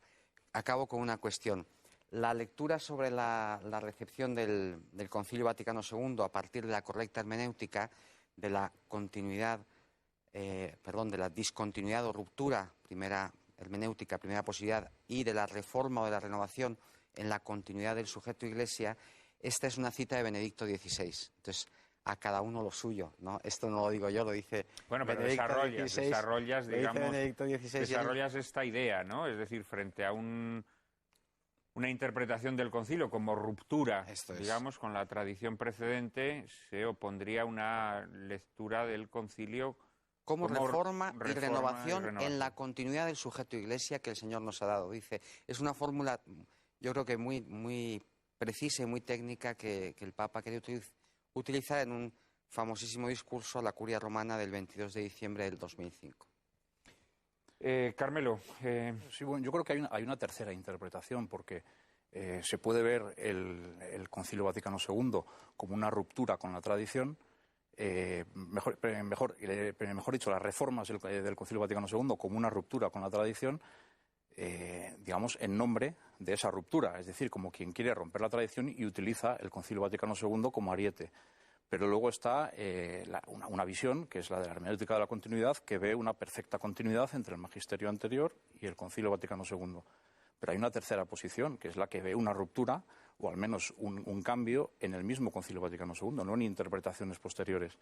Yo creo que precisamente el tema de la libertad religiosa es donde, aunque desde luego fue muy interesante, en particular las aportaciones de Juan Pablo II, el obispo Wojtyła en ese momento, sobre la insistencia en que se mencionaran los límites de la ley moral a la hora de hablar de los límites de la libertad religiosa, como lo que no rectifica es la inversión de punto de vista que hay en esa misma declaración respecto a la doctrina anterior. Es decir, en la medida en que la doctrina anterior no valoraba tanto, digamos, la perspectiva de la persona, precisamente esto es lo que rescata esa corriente personalista a la que hacía referencia en una intervención anterior, como la perspectiva de las obligaciones del Estado, es decir, hacia la verdad religiosa. Entonces, efectivamente, en las prescripciones de la Dignitatis Humanae hay unos límites a la libertad religiosa, el orden público, los límites debidos, dice en un momento el texto, si no recuerdo mal, y una insistencia de Karol Wojtyła en que se mencione la ley moral. Pero en la carga de la prueba está al revés. Es decir, lo que la perspectiva, digamos, de la doctrina anterior, con lo cual se preparó el primitivo esquema, que era un esquema de tolerancia religiosa, hacía referencia a las obligaciones del poder político hacia la verdadera religión. Y a esas obligaciones es a las que había que introducir algún tipo de de limitación en función de la situación real de cada país, que es la doctrina de la tolerancia clásica. Es decir, que hay una continuidad, según se interprete el Concilio Vaticano II, a partir del segundo texto, que es el que principalmente debatió Karol Wojtyła, o bien del primer texto, que como es sabido, todos los primitivos textos con los que se preparó el Vaticano II se arrumbaron en la primera sesión. Por lo tanto... Bueno, aquí habría que decir también que en lo que se refiere a la libertad religiosa, digamos que se aportan dos tesis, ¿no? Una que comandaría Ottaviani, ¿no? El cardenal Ottaviani, que no era partidario, digámoslo así, de esta consagración de la libertad religiosa en los términos que hoy la comprendemos, ¿no? Mientras que hay otra serie de padres conciliares que defienden esta incorporación de la libertad religiosa. El problema de la libertad religiosa, Gabriel, tú mencionabas que el hombre abraza la verdad, digámoslo así, y abrazándose a la verdad es cuando logra su plena libertad, ¿no? Ese diálogo entre verdad y libertad. Claro, el problema es cuando el hombre no abraza la verdad, se abraza a la mentira y establece concubinato con la mentira, ¿no? Y vive tan ricamente con la mentira en brazos. Ahí ya empieza el problema, claro, porque ahí ya la libertad religiosa no es una libertad que de alguna manera reconozca la dignidad humana, sino que es una libertad sobre la indignidad humana, es decir, sobre el hombre que se abraza a la mentira. Este es el conflicto de la libertad religiosa, ¿no? Hombre, el problema es si puede darse un asentimiento humano que no sea libre. Claro, se puede dar un asentimiento a la verdad humano, digno del hombre, que no sea libre.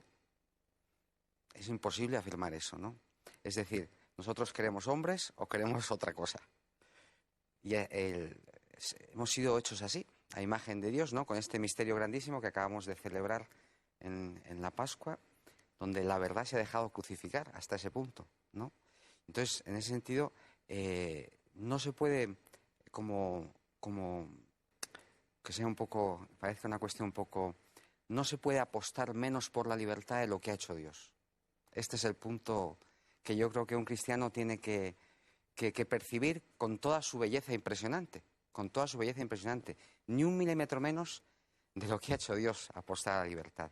Respecto a lo de las tres posibilidades, yo difiero en esa interpretación y me parece que vuelvo un momento sobre esta cuestión porque es importante. El Papa, Benedicto XVI en este caso, habla de la hermenéutica, de la reforma y de la renovación en la continuidad del sujeto Iglesia. Es decir, ¿qué es lo que asegura históricamente la continuidad? Es el sujeto Iglesia. El sujeto Iglesia como tal, el pueblo cristiano, jerárquicamente organizado, con el Papa y sus pastores, que profesa la fe católica. Este es el principio de unidad permanente, ¿no? Que asegura la continuidad doctrinal. Es decir, no es la continuidad doctrinal la que asegura el sujeto Iglesia. Es el sujeto Iglesia la que, profesando la fe, permanentemente asegura la continuidad doctrinal. Yo creo que esto Benedicto XVI lo ha indicado muy bien y es una ayuda muy grande y permite discernir respecto a ciertas corrientes tradicionalistas que yo creo que pierden de vista lo que significa la Iglesia como tal, la tradición viviente de la Iglesia, el sujeto Iglesia, que es el que profesa la fe, ¿no? Y yo creo que este es un punto muy, muy importante y en el cual Juan Pablo II da una aportación excepcional. Javier. Después de oír al padre Ricci, me reafirmo en mi creencia de que aquí, hasta para ir de excursión con profesionales, él es el que sabe el concilio, ha hecho un esquema muy claro y yo, bueno, voy a ver si lo relleno con alguna aportación más, una tan superficial, bueno, pero que también tiene y nos puede ayudar a ver la personalidad de Juan Pablo II. Juan Pablo II se descubre en el Concilio Vaticano II no por su altura teológica, sino porque hace un impecable discurso en lengua latina, lo que les llama la atención a los padres conciliares. Y dice, bueno, ¿de dónde ha salido ese que habla el latín perfectamente? Y no olvidemos, como decíamos, que él había entrado en el seminario clandestino de Mayor. ¿De dónde? Pues de la matrícula que tuvo en el instituto en lengua latina, que para sacar matrícula en su instituto tenía que someterse a un examen con 5 personas durante 1 hora preguntándole en latín las ocurrencias que ellos quisieran, ¿eh? Y bueno, en la universidad el griego no era tanto, pero lo dominaba, y él tradujo las tragedias griegas, de manera que hemos hablado del Papa eslavo, pero tenía también una formación grecorromana potente. Si me permites una maldad en este momento. Sí. Precisamente porque ha habido rupturas en la Iglesia, probablemente ya no tengamos nunca un papa que pueda hacer un discurso en latín. Ahora lo tenemos, ¿eh? Ahora lo tenemos. Ahora lo tenemos. Sí, ahora lo tenemos. Ahora lo tenemos todavía. Sí, bueno, sí, ahora lo tenemos. Pero como sabéis, este papa estudió en el seminario antes de que ocurrieran ciertas cosas en la Iglesia. Probablemente ya nunca tengamos un papa que pueda dar un discurso en latín, improvisar un discurso en latín, pero sigue, perdona. Bueno, y después hay otra cosa que sí me gustaría llamar la atención del Concilio Vaticano II, por la importancia que tiene y con una aplicación concreta de Juan Pablo II, que es la llamada universal a la santidad, que me parece que es un tema capital. Fundamental. Y con algo que yo he tratado, si me permites, yo desde hace años me he aburrido ya de ver los archivos de los políticos del siglo XIX y del siglo XX y tal, y me dedico a recoger procesos de canonización de niños, que me divierte muchísimo más, me lo paso, y además, como la historia es el estudio de la decisión, ahí está en estado químicamente puro. Y a Juan Pablo II le ocurre una cosa, y es que se encuentra con muchos procesos de canonización de niños que están detenidos. Y están detenidos por una norma canónica que dice que, mire, aquí en la Iglesia no nos importa cómo se porte usted durante toda su vida, pero los 10 últimos años sí. O sea, si usted ha sido un pájaro hasta los 60 años y se murió, la Iglesia, que es madre, pues bueno, le examinamos de los 70, y de hecho han canonizado a un criminal francés que le murió en la guillotina, porque los 10 últimos años en la Iglesia se portó muy bien. ¿Qué problema tiene este con los niños? Por ejemplo, con una niña madrileña que se llama Carmen de Heredia, que murió con 9 años, que no le da, la pobrecilla, desde el uso de razón. Y entonces Juan Pablo II dice, bueno, ¿qué pasa con todo esto? ¿Qué pasa con todo esto? Les pone a estudiar, reúne psicólogos, reúne teólogos y dan una razón teológica. ¿Se les puede o no se les puede canonizar? Dicen, sí, se les puede canonizar, porque si no se les pudiera canonizar, la llamada universal a la Iglesia que ha proclamado el Concilio Vaticano II se nos viene abajo, no sería universal. Por lo tanto, reformen ustedes la norma canónica y a esos pitufillos pues me les examinan solo de los años que tuvieron uso de razón, 2 años, 3 años, 6 años, y él es el que beatifica, lo hablábamos antes a la entrada, Cristina y yo, a una de mis niñas preferidas, que es Laurita Vicuña, que es un encanto de ejemplo para los mayores, porque claro, estos chavalotes después no se les rebaja nada en exigencias de la santidad. Es decir, juegan al baloncesto en las mismas canchas que Gasol, no les ponen canastas más bajitas y encima se hacen triples. Y claro, tú cuando les ves dices, ¿y yo qué hago aquí en la grada, sentado? O sea que...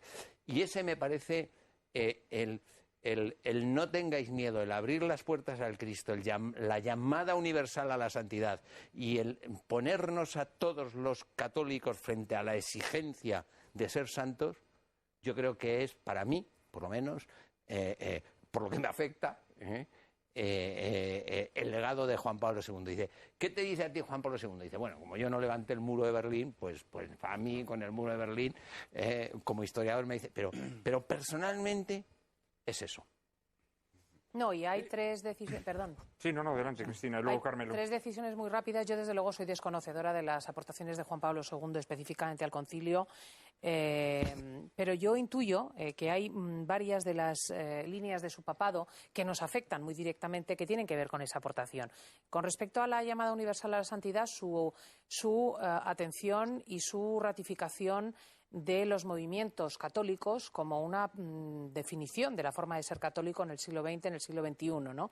Él es el Papa que empieza a hacer posible que muchos católicos entendamos nuestra forma de ser en la Iglesia, educados en los distintos movimientos, porque él se da cuenta de la importancia de esto, ¿no? Luego, por ejemplo, la relación entre la razón y la fe, que apuntaba Gabriel Ricci, también la tiene clarísima. Incluso yo diría de una manera artística, porque luego hablaré más tarde en el tercer bloque de ello, ¿no?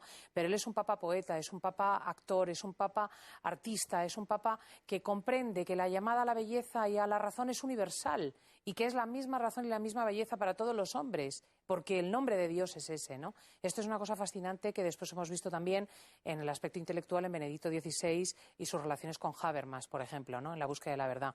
Y luego es un Papa para el que la libertad es tan evidente que hace Asís.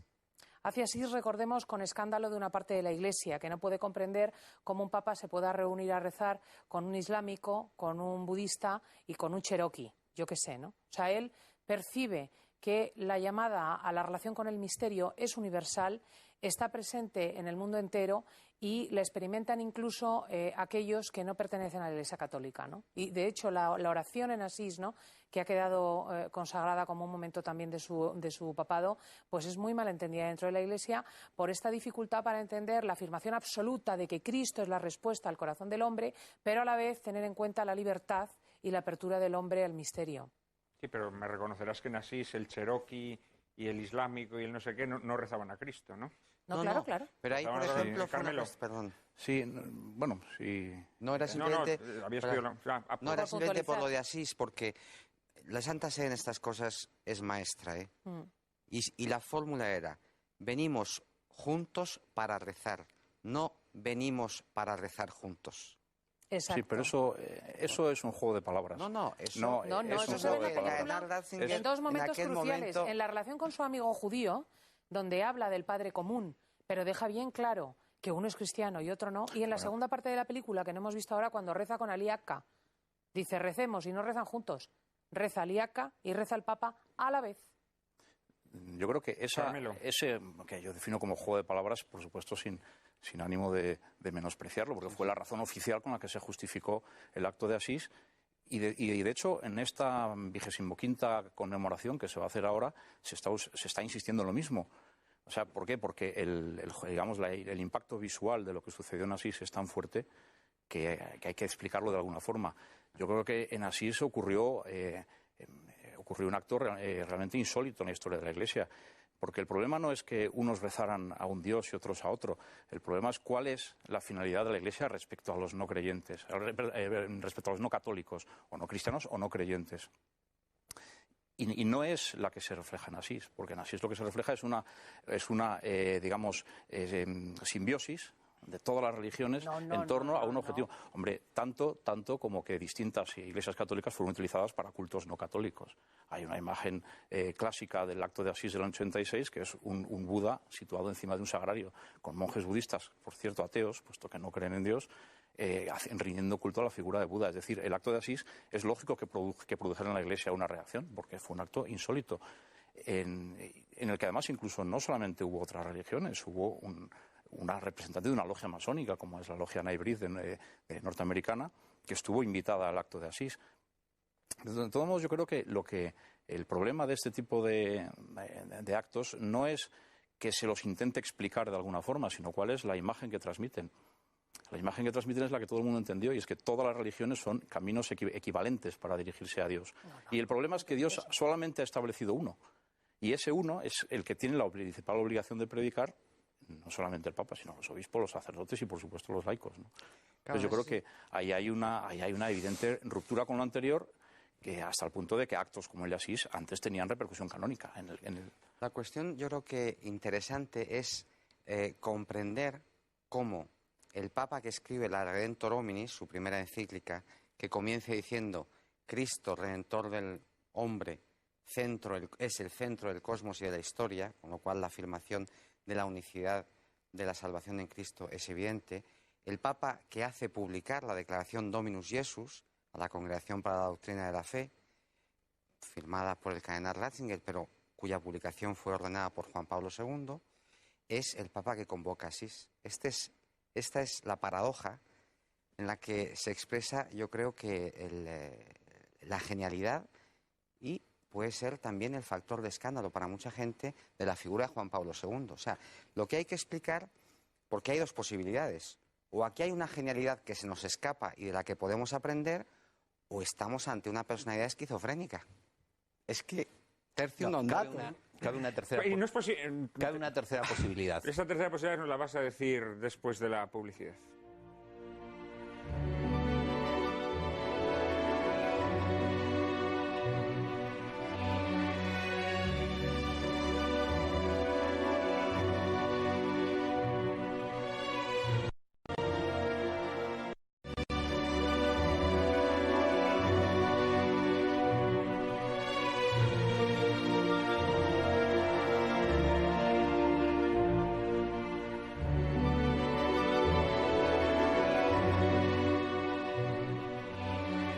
Estábamos hablando de uno de los momentos más discutidos del papado de Juan Pablo II, que fue esa celebración ecuménica de Asís, en donde Gabriel Ricci y Carmelo López Arias han disentido abiertamente.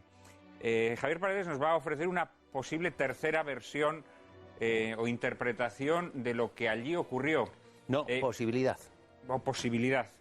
Yo, antes de darte la palabra, querido Javier, me atrevería a decir sinceramente que creo que en este acontecimiento, en este encuentro, hubo también un componente de espectacularidad, al cual la Iglesia no ha sabido sustraerse o no ha asimilado bien en las últimas décadas. Es decir, el impacto de los medios de comunicación sobre la Iglesia a veces también ha conducido a celebraciones que probablemente mediáticamente resulten muy atractivas, pero que indudablemente esconden problemas. En aquella celebración hubo algún chamán o algún hechicero tribal y todos sabemos que estos hechiceros tribales a quien invocan no es exactamente a Dios. Evidentemente yo creo que es un acontecimiento que tiene sus problemas. Javier. Vamos a ver, porque no suene esto a tercera vía. Tercera vía de Tony Blair. Y porque además yo estoy acostumbrado a profesar y a decir lo que pienso. A mí Asís no me gustó. Y todavía me gustó menos las interpretaciones y consecuencias que se hacen de Asís, como por ejemplo en Fátima, donde los budistas en la capelina tienen una función religiosa. O sea, como consecuencia de eso. Es decir, como se ha abusado de Asís ya, eso ya no tiene nombre. Pero aquí hay una cosa, que cabe una tercera posibilidad y es la siguiente, ¿no? Es decir, claro, hasta ahora hemos hablado de acontecimientos que tenemos documentados como personalísimos de Juan Pablo II, como es el sacar la matrícula en el instituto. Ahí eso es suyo y no hay quien se lo quite, y ahí el vecino no aportó nada. Claro, en el pontificado de Juan Pablo II y en los actos de Juan Pablo II hay una serie de actos en los que yo no sé cómo se organizó Asís, pero lo que no sé es si Asís lo organizó solo Juan Pablo II. Yo me estoy acordando ahora de uno de los viajes a América, a la América española, donde le plantaron en medio de la misa un retrato del Che Guevara, me parece, o de como retablo, ¿no? Claro, dice, oiga, Nicaragua, yo creo que o Nicaragua, ¿no? Dice, oiga, Juan Pablo II utilizaba retablos con el Che. Dice, no, hombre, no. Se lo montaron. Claro, dice, oiga, y Asís no se lo habrán montado. Pero aquí... Es que no lo sé, No, es que cabe esa tercera posibilidad, sí, porque yo lo que no creo es que fuera esquizofrénico. Claro, claro. La cuestión yo creo que es que desde el punto de vista de consecuencias no medidas, prácticas y tal, podemos discutir lo que queramos. Desde el punto de vista doctrinal, no se puede negar una presencia de Juan Pablo II y un protagonismo también en ese gesto, doctrinalmente, y que es el mismo Papa de la Dominus Jesus y de la Redentor Hominis. Con lo cual hay un punto que es necesario pensar más adecuadamente. Esto es lo que... Pero yo quería también volver a la cuestión del concilio en general, porque nos hemos enzarzado un poco en esto. ¿Puedo en este momento? Por supuesto. Porque yo creo que hay cuatro grandes etapas, lo digo muy sintéticamente, que vale la pena poner de manifiesto en la relación entre Juan Pablo II y el Concilio Vaticano II.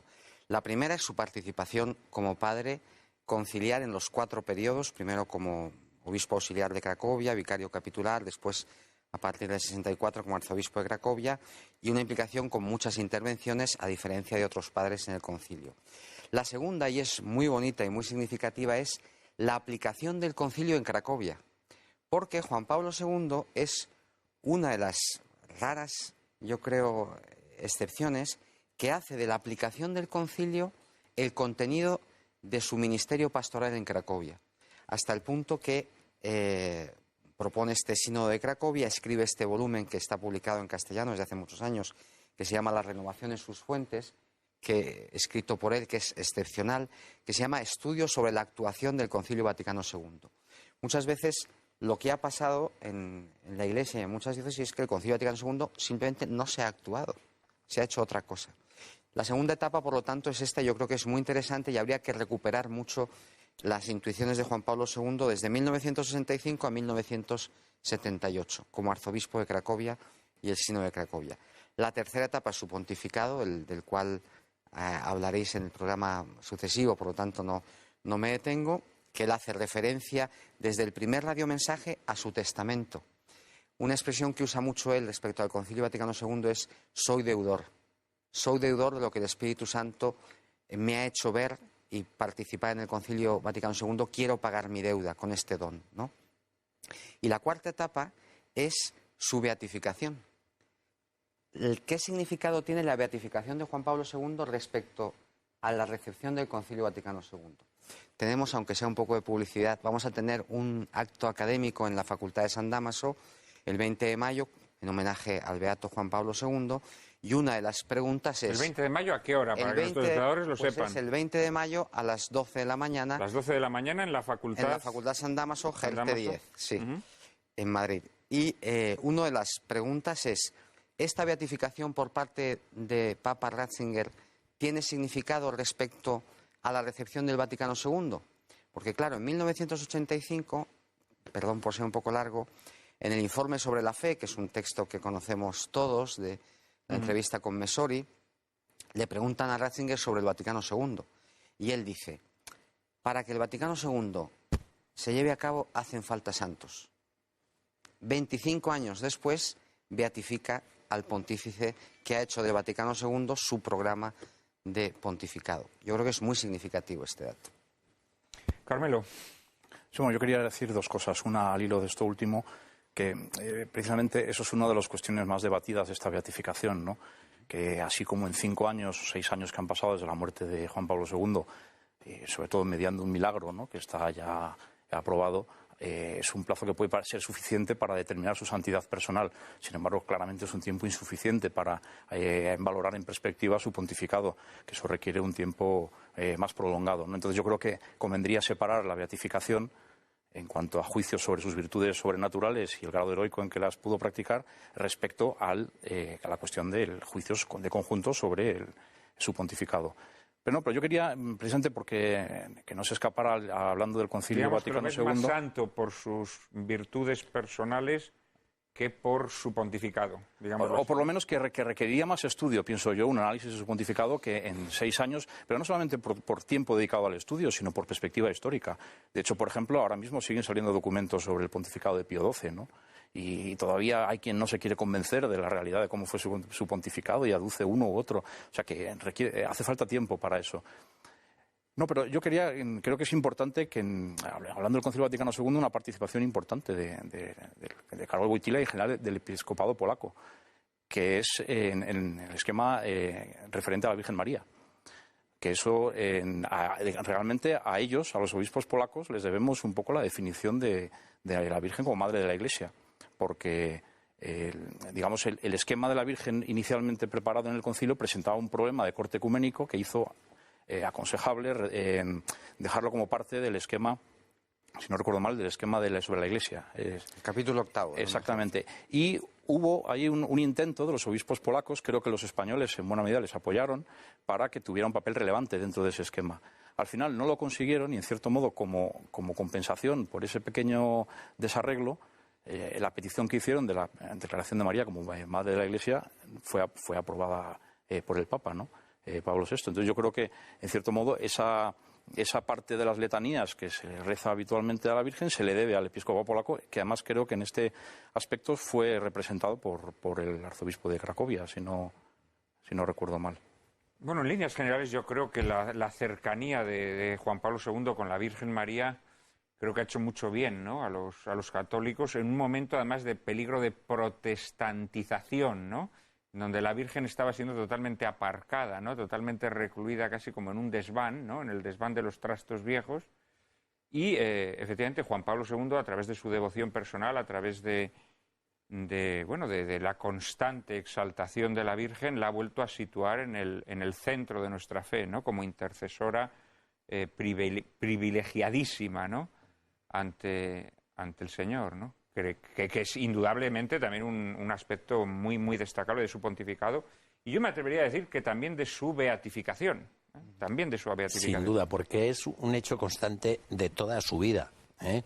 De hecho, cuando él es joven, él pertenece a una hermandad mariana, ¿eh?, en la que se lee la fórmula de consagración a la Virgen de San Luis María Griñón de Montfort, que empieza así: totus tuus, es decir, hay una continuidad, no hay una ruptura. Quizá para mí, yo no sé si esto es histórico o no es histórico, pero me da igual. Juan Pablo II es un hombre de una pieza, o un santo de una pieza. O sea, este es para mí el atractivo. Yo que he tocado a políticos del siglo XIX que han empezado en el Partido Carlista y han acabado en el Partido Progresista, y tal, una cosa vergonzosa, ¿no? Juan Pablo II es un santo de una pieza. Bueno, perdón, le he proclamado santo, yo no sé si incurrido. Es lo que esperamos. Es lo que esperamos. Pero es un hombre. Este es el atractivo. Y desde luego el cariño a la Virgen, el amor a la Virgen, el enseñarnos esta aportación que dice Carmelo, me parece que es decisiva.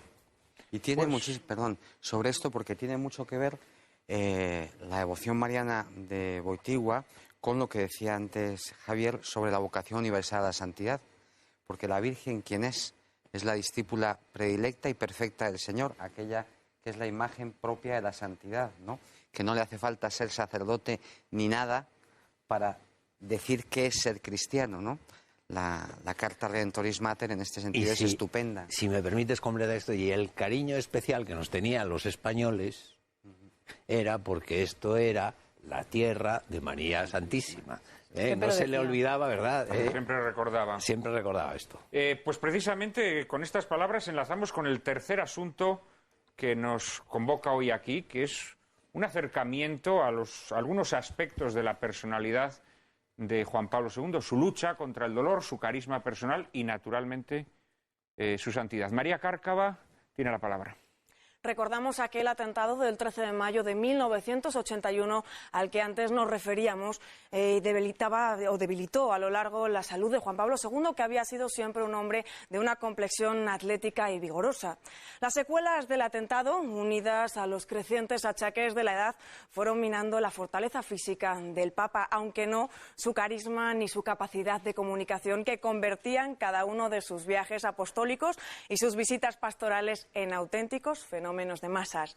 En los últimos años de su pontificado, la decadencia física de Juan Pablo II fue motivo constante de especulaciones bizantinas en los medios periodísticos, que no llegaron a entender el significado último de tan denodado sacrificio. Al acatar el doloroso cáliz de la enfermedad, Juan Pablo II nos enseñó que ser papa no es un cargo al que uno pueda renunciar, ni una función de la que uno pueda dimitir, sino una misión espiritual que se sobrepone a los achaques de la carne, por crueles que estos sean. Sin esta comprensión de su misión, el sufrimiento de Juan Pablo II resultaría ininteligible. La epopeya doliente de aquel anciano que agotó sus días en el cumplimiento de una misión se alza hoy como una de las pruebas más evidentes de su santidad. La progresiva debilidad física de Juan Pablo II, ha subrayado su sucesor Benedicto XVI, no afectó nunca su sólida fe, su esperanza luminosa ni su ferviente caridad. Con la proclamación de Juan Pablo II como beato, la Iglesia quiere reconocer el culto que la memoria de su persona ha suscitado en la comunidad eclesial, así como resaltar la hondura de su fe, su unión personal con Dios a través de la oración y su confianza constante, como decían nuestros invitados, en la Virgen María. Su beatificación, sin embargo, ha sido juzgada por algunos, como decía Carmelo López Arias, como apresurada por considerar que 5 años no son suficientes para poder ponderar un papado tan extenso y prolífico en acontecimientos como el de Juan Pablo II. ¿Cuál es la opinión de nuestros invitados? Bueno, yo creo que la opinión de nuestros invitados más o menos se ha delineado, pero creo que es muy importante hablar de estos aspectos fundamentales de la personalidad de Juan Pablo II. Cristina, que llevas mucho rato callada, Sí, meditando sobre Asís, creo que estás. No, yo a Asís le debo una gran ayuda, ¿no? Porque he viajado tanto, he tratado tanto con musulmanes, con gentes de otras religiones, que finalmente comprendí que rezando a la vez que ellos, que no con ellos, reconocía el punto de verdad que el católico sabe reconocer en todas las circunstancias humanas, también en las que, equivocado en su religión, busca a Dios. Pero, en fin, yo lo que encuentro en el personaje Juan Pablo II, en la persona de Juan Pablo II, como indicaba Javier, es una unidad perfecta y luego un hombre total de su siglo, del siglo XX en ese paso al milenio en el siglo XXI. O sea, para empezar, era un hombre extremadamente guapo. Yo tengo una fotografía de Juan Pablo II en una piragua en mi despacho y cuando entro le digo a la gente, ¿lo conoces? Y me dicen, ¿y es tu padre? ¿Y es tu marido? ¿Y es tu vecino? Digo, no.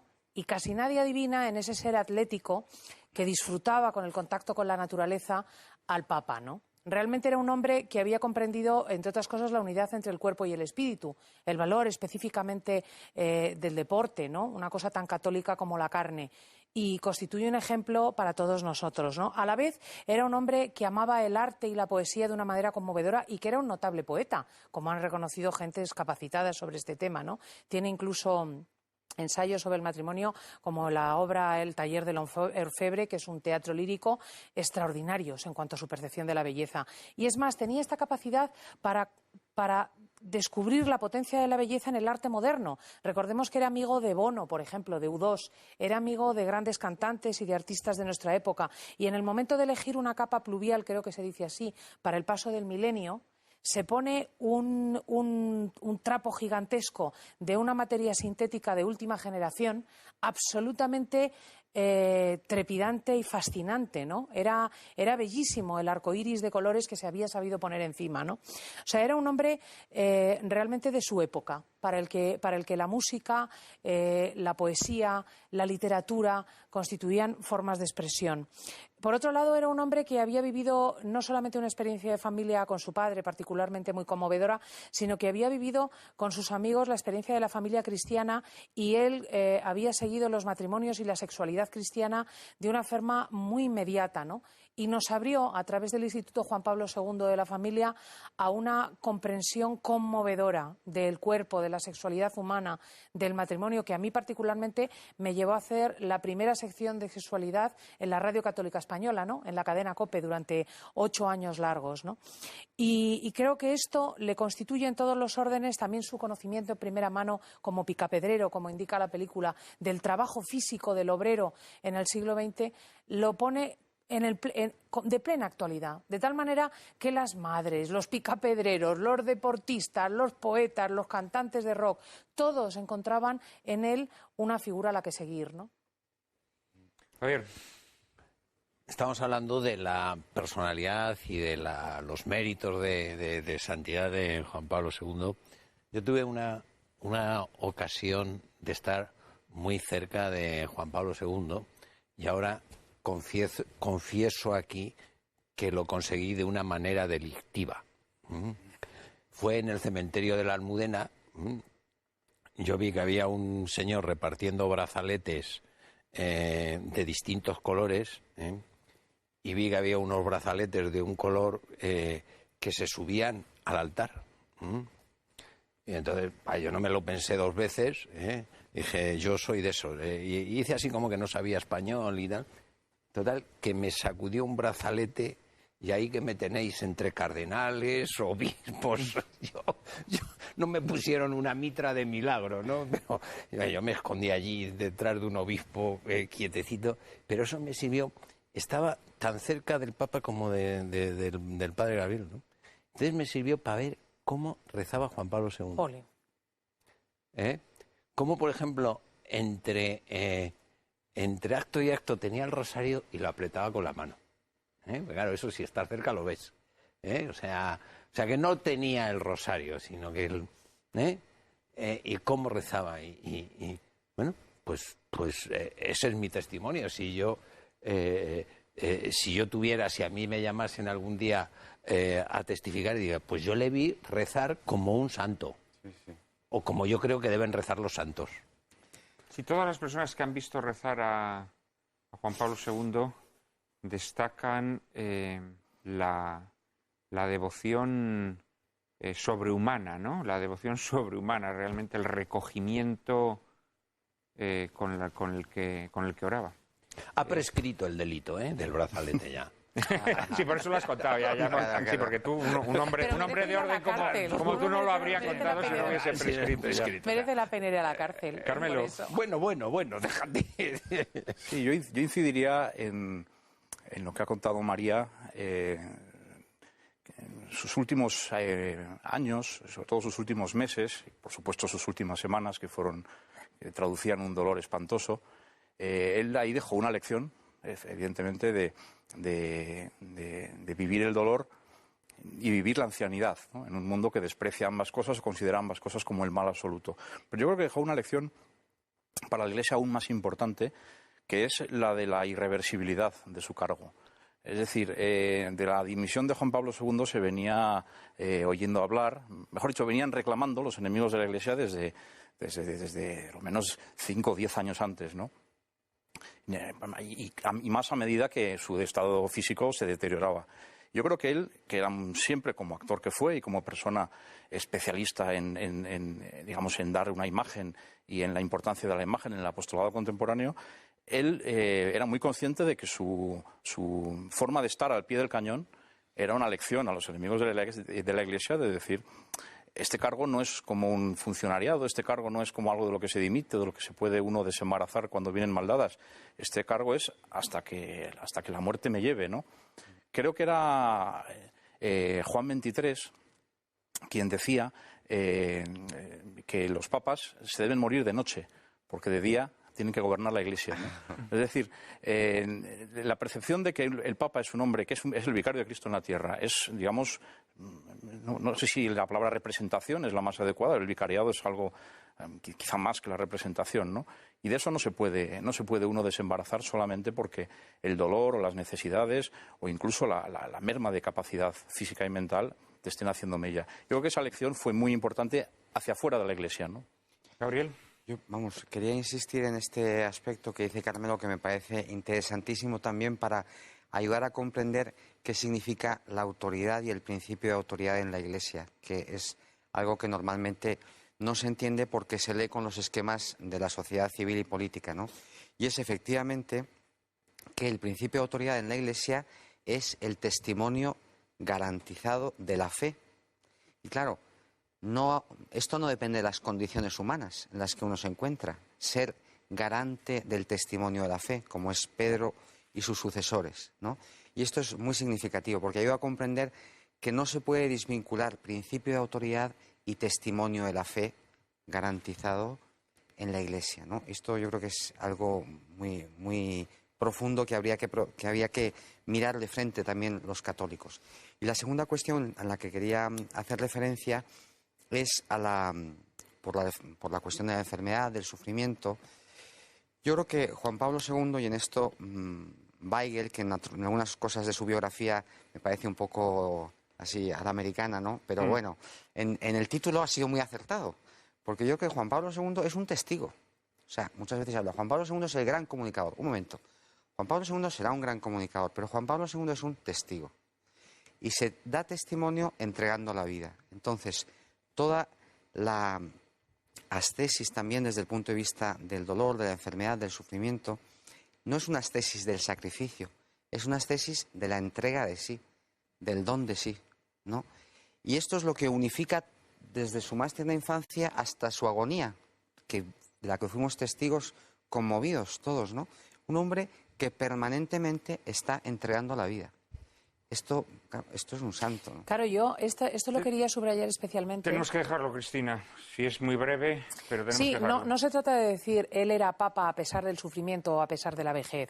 No. Su autoridad y su papado adquirían su máxima dimensión en esa circunstancia, de tal manera que gracias a lo que él hizo, cómo vivió, los ancianos, los enfermos, etcétera, recuperan un papel central dentro de la Iglesia. Y yo creo que mirándole crecimos todos, ¿no? De la misma manera, esta unidad se mantuvo siempre. Él enseñó cómo el cristianismo podía obtener su más prima expresión en la poesía, en el arte, en el deporte, en la ancianidad, en la enfermedad y en el caerse te la baba. Pues ahí lo tenemos que dejar con esas palabras de Cristina López Slistin. Muchísimas gracias a los cuatro por vuestras aportaciones. Ha sido un honor teneros en Lágrimas en la lluvia. Y en un minuto, María Cárcava y yo mismo les anticiparemos nuestro próximo programa.